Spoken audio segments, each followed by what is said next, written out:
I'm Stanley Kramer, and I'm on location on a film in Italy. But I did want to take time out to introduce to you one of the most extraordinary, remarkable pieces of film I've ever seen. This is not film in the true sense, in that actors and actresses are not involved, no rehearsals, really shot pretty much off the cuff. A group of people, completely unknown to each other, sit around in a circle and trade truths. I think you'll find the results extraordinary and really remarkable.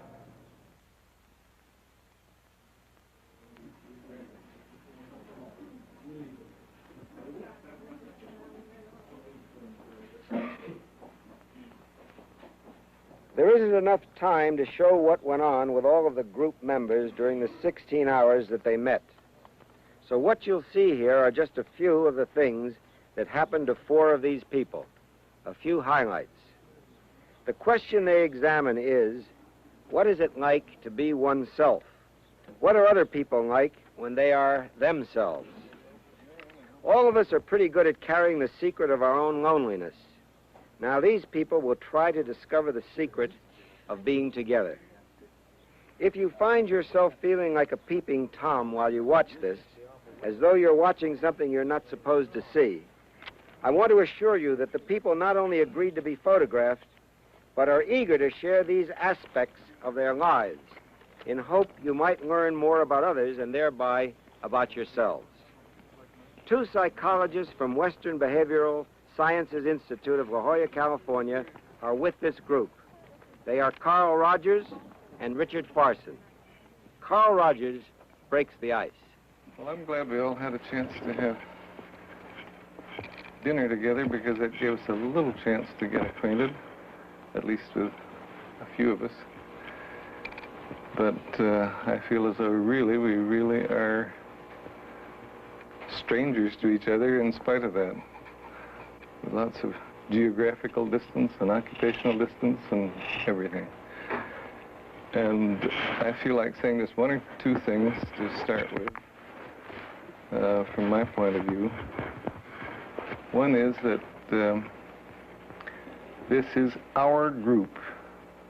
We really can make of it anything we want to make of it. And I think that it is an opportunity to be in the group as fully as we can, maybe in some respects to try ways of being or ways of relating to each other that we may never quite have had nerve enough to try before, where in an ordinary life situation it just seems like it's too impossible. I feel a lot of anticipation about this group. I really look forward to getting to know you. And at the same time, I'm apprehensive, and I don't think it has much to do with the lights and the cameras. I think I'm always a little apprehensive in not knowing what a given group is going to be like. I don't know who we are, how we're going to get along, whether anything's going to come of this. So I feel a very double feeling. I feel excited and full of anticipation, and I feel a little on the scared side, too.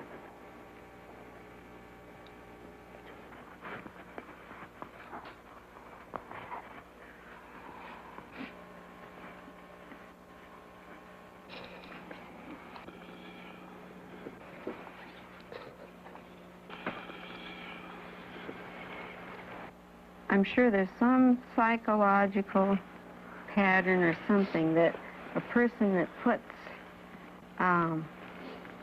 great importance or can give to a dog or an animal. There's something that relates some way in the person, but I'm curious because this is an important part of my life, this cat. And I don't know whether I'm giving this affection and love to the cat because I can't give it to my husband or because it was its children. I I feel like it might be in either one of those veins. Or because what? Children. If I'd have had more children, that the boys are gone. Although I've had cats ever since they were small, the cat has become more important to me since the children are grown, and I can't give the affection to them and have never been able to give to my husband like I have wanted to. I get such a very strong feeling that you want so much to be loved and appreciated. Mm-hmm. In fact, if somebody gives me a little attention, boy, I'll just, bleh. I fall to pieces. It just does wonders for me. It's just like magic words.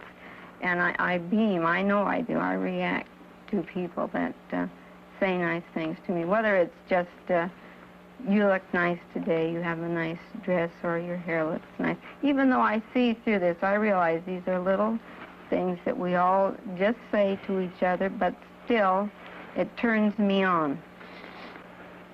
You'll gladly pick them up even if they're crumbs. Mm-hmm. I do. Boy, this is pretty damn pathetic to feel that your cat is the only one that really likes you as you are. Mm-hmm. You don't have to put up any pretense there. Mm-hmm. As far as people are concerned, I, in a sense, like being around people, but I only like to go up to a certain point. Then from there, I don't like to get too close to people. For example, if I got to know you, Keith, better, at least the way I feel now, that I wouldn't want to get to know you too well. And when you say, well, why do you feel like this? I can't say. Maybe it's because I can't truthfully say it's because I don't want to be bothered. And yet it may be because, as Beth says, that you get up to a certain point and I feel that if you get to know me too well, you'll reject me, I guess. Maybe if he sees too much of me, he'll see these things about me that I don't like, and he won't like. And by his not liking it, he just makes it that much clearer to myself.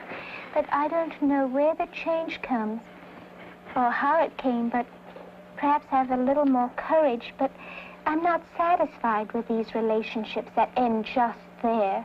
I mean, I would like to really have enough love in me to see the person all the way through and see certain things about him that I don't like, but I still like all of him. To have enough love there for these people and to find this love in return for me, that with all my limitations, all my faults, all my shortcomings, that I can be really loved. Then I think it will be a fulfilling relationship. I have these in it. After a while, it's, this type of relationship that you say you form, it's just not enough. And in this group, I hope that I can love every one of you and have every one of you love me. I don't know whether I can. I'll tell you or what I is will. going to have to happen. Here's the way I see you. I am a beautiful Eurasian girl, and when I talk, a little bell tinkles inside of me. And that's all there is. It's just beauty and light. And I think that's lovely. I respond to it as a man and as another person. But I got to see something else, too. I want you to know that I'm going to, when I hear that bell tinkling, I'm probably going to remind you of it. Something. You're sort of saying you don't buy that as being all of her. I sure don't. And it's been showing in your face. Yeah. Quite a while. Does that annoy you? When I talk, I can see him. Is that a source of annoyance? It's just the same as, I think we each got sort of styles, and they are great styles, some of them. But you gotta get through mine, I gotta get through yours. Because we don't want to get caught in each other's styles. Our way of coping with the world. I think that's her way of coping. I look at you as you're a little China doll. And when Yeah. you're too close, you're going to break. And I almost like a child. And I'm saying I know that I can break, but I want to find out what's in there. I don't see myself as a little China doll. I remember one time, before I was married, going out with this very nice, well-educated, handsome young Frenchman. And he looked at me as a little lotus blossom. And I told him, I don't want to be a goddamn lotus blossom. I'm a real person, you know, just give me a chance. I mean, I don't know how, but... Do you think we aren't going to give you a chance? I think I will find it here. I think I will have a chance here. I'm sick and tired of being a... Maybe I present myself this way. I don't mean to. I don't want to be a goddamn little China doll ringing a bell. I mean, I want to have something really to say.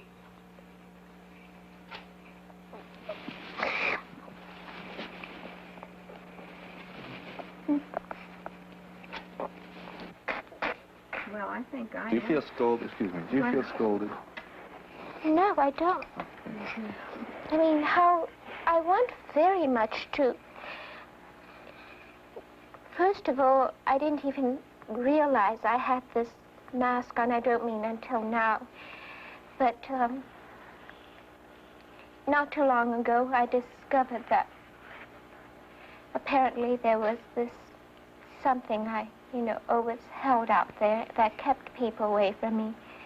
And I went desperately to come out from that. It's not, and I want to be able to open up and let you in, because if you hold me off, you're holding me off from you. Or if you feel this, and I don't want that, but I don't know how to come out, from behind this. This is so much, a part of me. I mean, a very real It's not part of something you can do by yourself. It's something we have to do with you. You can't just say, okay, now I'm going to drop the mask. I couldn't do that. No, well, maybe that's what I'm looking for. All of a sudden, I'll drop the mask and, and let the sun come in. Oh, I don't really know how. But all I know is that I want to. Well, you've done it right now. And you realize very keenly that whatever shuts other people away from you shuts you away from that other person. Mm-hmm. And you want desperately for that to disappear, that barrier, whatever it is.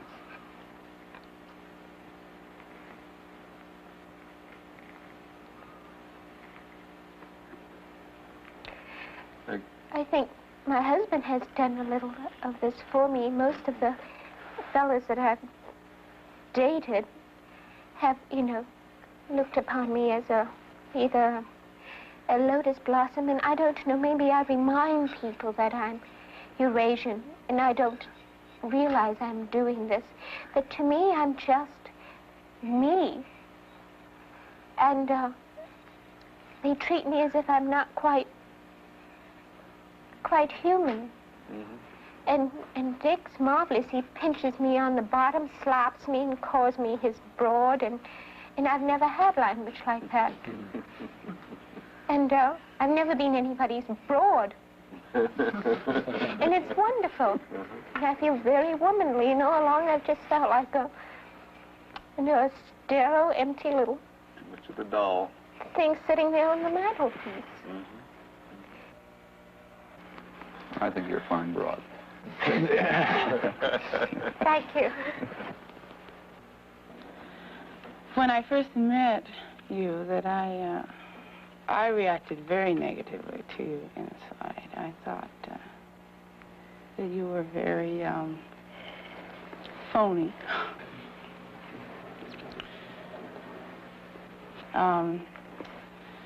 Maybe it was your voice. Maybe it was just your presentation. I don't know. I said, goodness. Goodness me, what is this? But after you began talking, and after you, I think in your eyes, I saw this. I didn't get this, this mask with you. Or maybe I don't know. I just didn't feel, after you began expressing yourself, and I saw this sincerity and this depth there, I really felt very warm, too, very warm. And to me, the mask wasn't present at all during your reactions in the group. And I really felt that you were being more sincere than anyone here. Yeah, I'm sorry that the term mask got used. I think I used it myself. But it isn't exactly that it's a mask and the real person is behind. It's sort of a style that's very real, and I'm sure it works for you very well. Effective, yeah. But it just isn't everything. I was thinking about the style thing, and I remember talking to a very good friend of mine, and he said, you use your finishing school attitude or style the way a well-developed woman uses her bust line. So what I feel I lack in a figure, I make up for with this style, as you said, and I think it's very true. I would love to be tall and voluptuous, and probably if I were, then I would realize it isn't important. And I think that since I've been married, it has become less important. But when I see my husband looking around at girls, and I say, boy, she's got a good figure in my own mind, and then I kind of look down and I go back to my boarding school or finishing school style. So I think you're very right when you say that. There is a style. I did not consciously pick this up, but I just did. And so if you're sexier, have a little better upbringing, snobbishness. Or if you're sexier, I have a mind, you know. This is one thing that this bit about the lotus blossom, I'd much rather say have someone say, you know, Rosalind, you're a pretty bright kid. I would really appreciate that, because to tell me I look like a lotus blossom doesn't do me any good, because in all sincerity, there are times when I think I'm pretty, but most of the time I'm not. I look very ugly because I'm not inside pretty. And so to tell me this, it's, you know, just... You know, I don't care whether anybody believes this or not, but I like you very much, like Wayne. I like you very much. And why doesn't Dick... I believe you. I can see your eyes.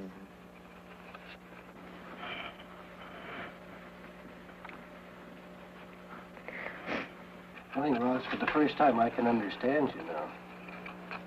Like I understood what you were saying then, but I sort of feel that I can listen and hear what you're saying. And now I can.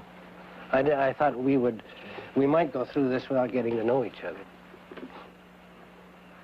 Like I was afraid we might. You're not afraid of that anymore? No, I think you're going to make it?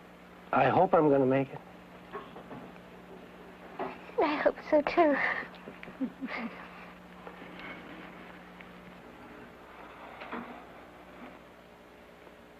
I don't know. It's very difficult to communicate, which is one of my problems in truly communicating, and I find myself still not a part of this group somehow. There's not too many, I can't think of anybody in this, except for Beth, that really affects me. And she affects me because she seems so much like me. I look at myself with strangeness because I have no friends, for example, and I don't seem to require any friends. Here? Any place. And I really mean friends. I have not one friend. And I don't seem to need any. Yet in my own area, I'm fairly well, I assume, liked. At least I haven't found anything different than that. I don't seem to, and this is a shocking thing because I feel I'm all wrong, that I do need people, and yet I don't seem to, at this point, need any of you. And I'm like Charlie Brown. I need all the friends I can get. I mean, it's a marvel how you can really feel you don't need people. And I need every one of you. And I don't know how to give to you if you need me. And this bugs me. And I don't care if it sounds like a tinkling bell or what, but it really bothers me because I'm very critical and I don't want to be this way. And how can I be loved if I don't love? But you're saying you need us because you like us, not the other way around. Yes, I like you, and I want to like you really more than I know how, and I need you to like me.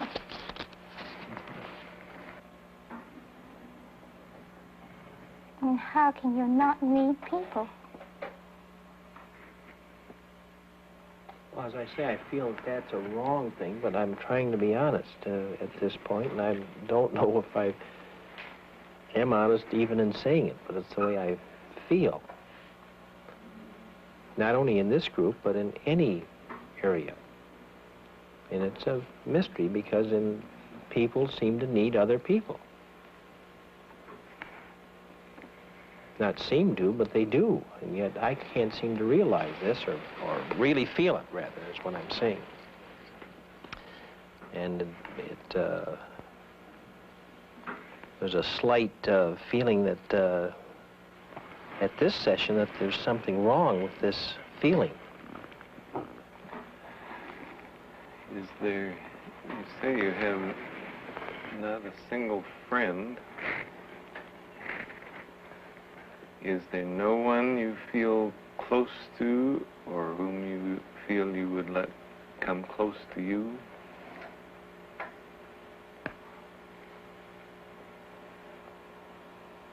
No one. Well, my parents.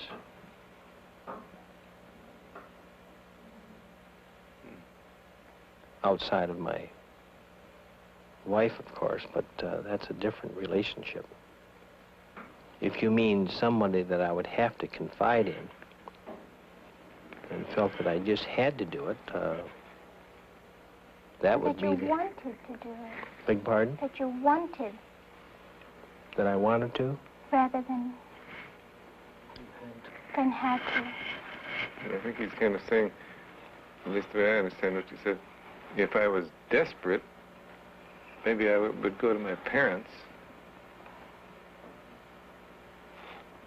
But I think Roz is saying, is there anybody you'd like to share yourself with? No.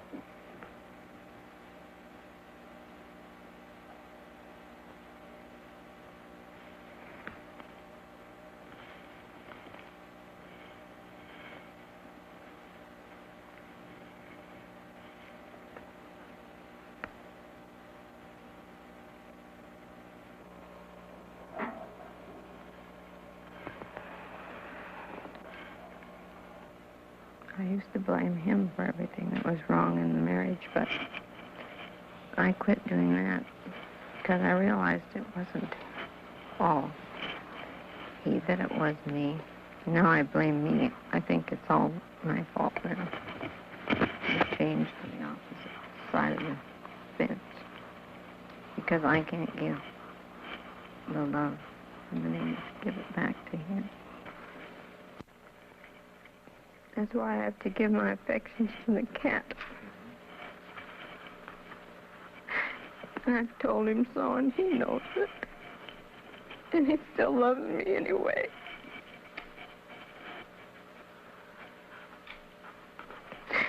Which is wonderful.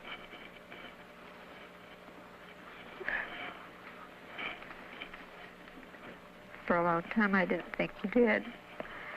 But when I think it over rationally, I think, well, how could he not have loved me and still gone through all the crazy things he has with me? I just keep having the feeling that if you shared with him some of the things you've been just sharing with us, it would make some kind of a difference. things. I can go to him and talk to him and tell him, and he listens. But he doesn't pat me on the shoulder. Well, it'll be all right. Or that's about the most I get, is that it'll be all right. There's always a logical reason. He's so reasonable for everything. If he'd just once show me an emotion. I've never seen him cry. Sometimes I don't think he has any emotion. Without knowing it, she must be talking to you, Jerry. Oh, I'm pretty choked up. I wouldn't be able to say much. I think it's so wonderful that we can all sit here and feel each other's problems and cry with one another. What I have never had at home. Well, Beth, I, for one, this is the first time since we've been together that I've really cried right with someone. When others were crying in the group, I felt for them, but not like now. I don't know why, but I really...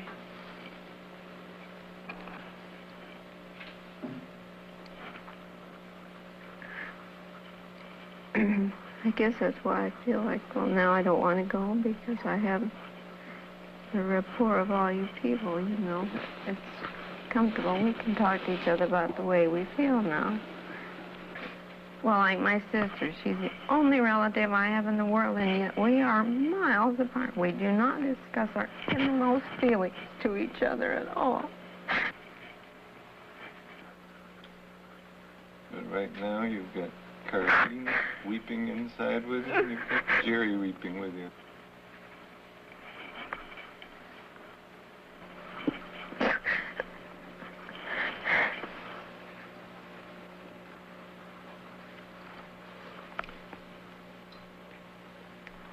I want you to know, Jerry, that even if you can't talk, I'm feeling very much with you.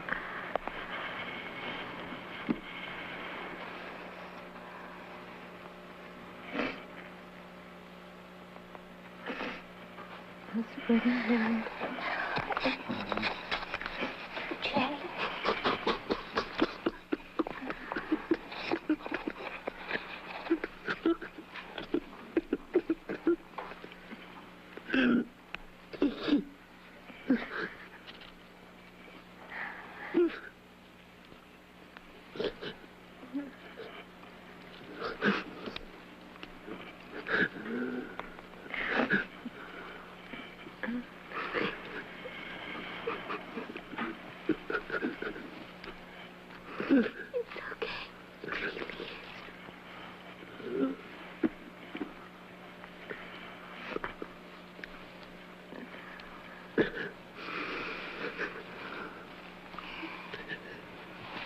Thank you.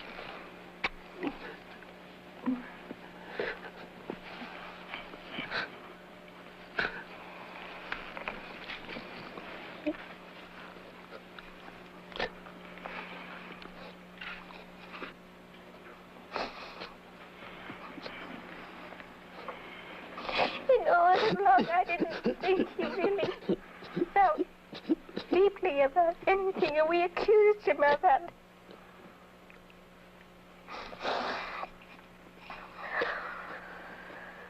Been able to express his feelings either, has he? That's fine.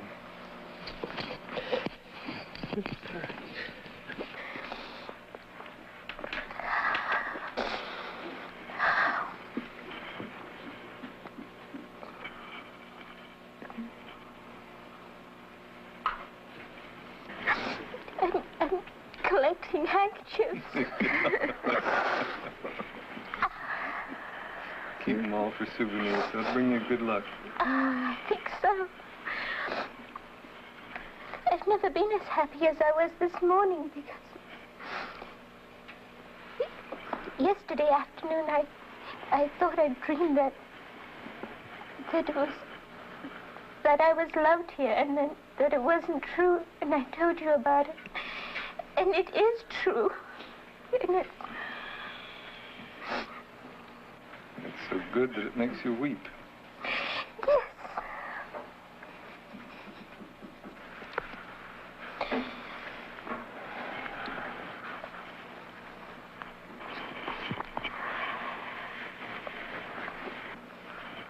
Oh, it's interesting. I had a thought here when you were talking early on that my wife might say the same thing sitting where you are. Mm-hmm.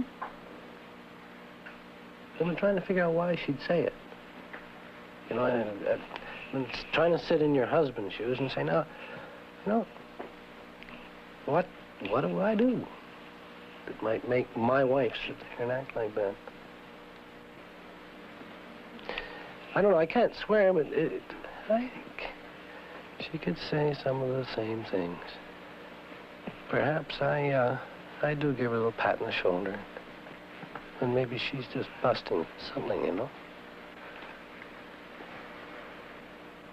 And one thing I thought was, you know, maybe I'm just a little bit scared to go too far.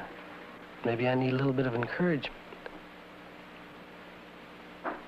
What would encourage you if your wife felt this way? Would you pat her on the back and say it's all going to come out right?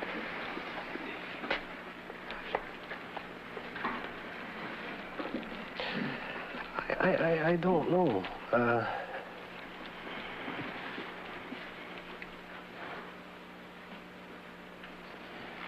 Keith, what could she say that would make it possible for you to talk to her? I don't know. If you had only one sentence to say to her, what would it be?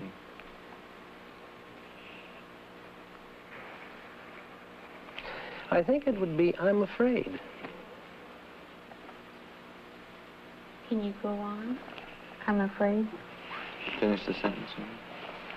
I'm afraid of something? Suppose you were talking to your wife. I'm afraid of... I'm afraid of the things I don't know. In you. Oh, I don't think necessarily In your wife? me or in my wife. No. In the world.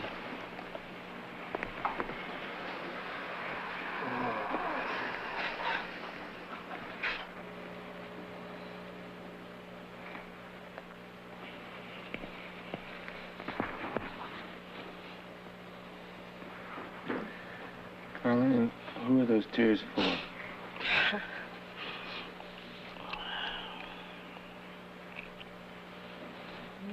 they for yourself?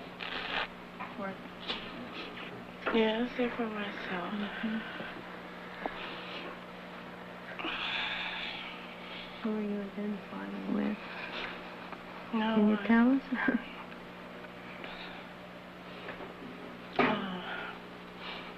I wanted so badly to reach out to you, Jerry. I was just kind of boiling inside, and I couldn't do it.